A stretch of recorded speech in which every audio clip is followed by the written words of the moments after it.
Assalamualaikum warahmatullahi wabarakatuh. Horas Dita Salutna. Kami dari kelompok 9 yang beranggotakan Muhammad Putra Taufik, Adinda Hoiria, Haliman Akbar Asiolan. Di sini kami akan menjelaskan tentang pertanian intensif monokultur komoditas sawit. Selamat menyaksikan.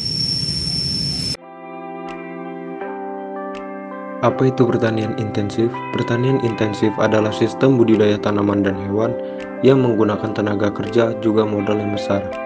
Di dunia, ekonomi pertanian intensif biasanya juga dibutuhkan beberapa aplikasi teknologi yang terkini, seperti dalam penggunaan pupuk, benih unggul, pestisida, mesin berefisiensi tinggi, juga automatisasi dalam proses tanam, perawatan, pemanenan, serta pemrosesan produk setelah panen.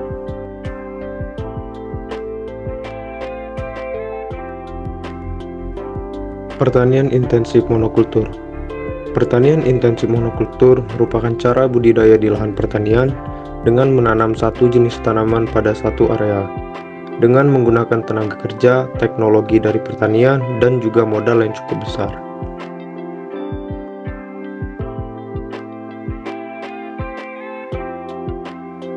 Pada ekosistem perkebunan sawit terbagi menjadi dua faktor, yaitu biotik dan abiotik. Pada faktor biotik, terdapat tanaman sawit, mikroorganisme penyusun tanah, gulma, tanaman LCC, dan hama. Pada faktor abiotik, terdapat cadangan karbon yang rendah, tanah yang kering, curah hujan antara 2000 sampai 2500, lama penyinaran matahari sekitar 5 sampai 7 jam,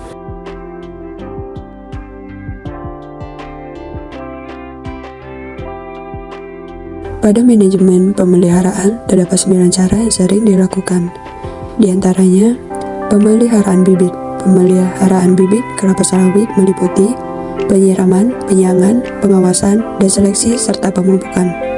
Kemudian penyulaman, mengganti tanaman yang mati atau pertumbuhannya kurang baik dengan tanaman baru.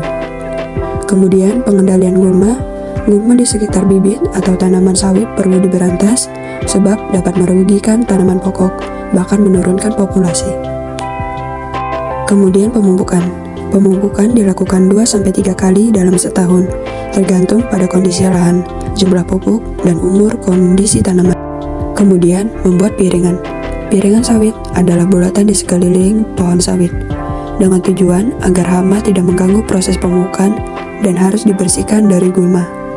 Kemudian pemangkasan daun. Proses pembuangan daun-daun tua atau yang tidak berproduktif pada tanaman sawit.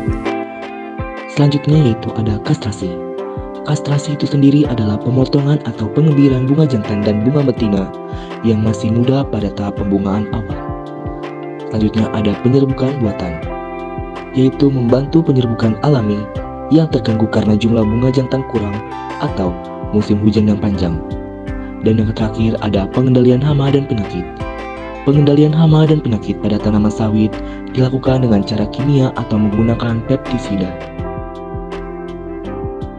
Topik yang terakhir yaitu kelebihan dan kelemahan pertanian intensif monokultur sawit. Kelebihan. Yang pertama, hasilnya lebih tinggi. Yang kedua, penghasilan lebih baik untuk petani dan optimalisasi pertanian. Dan yang ketiga, mengurangi jumlah lahan tambahan yang dibutuhkan. Kelemahan. Yang pertama, penggunaan produk kimia berbahaya.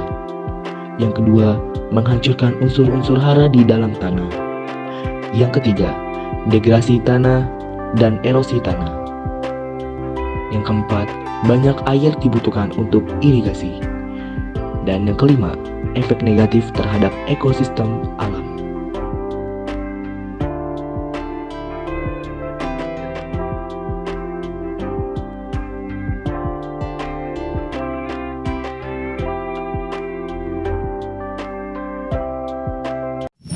sekian penjelasan dari kami. Semoga apa yang kami sampaikan dapat bermanfaat untuk semuanya. Wabillahi taufiq wal hidayah. Wassalamualaikum warahmatullahi wabarakatuh.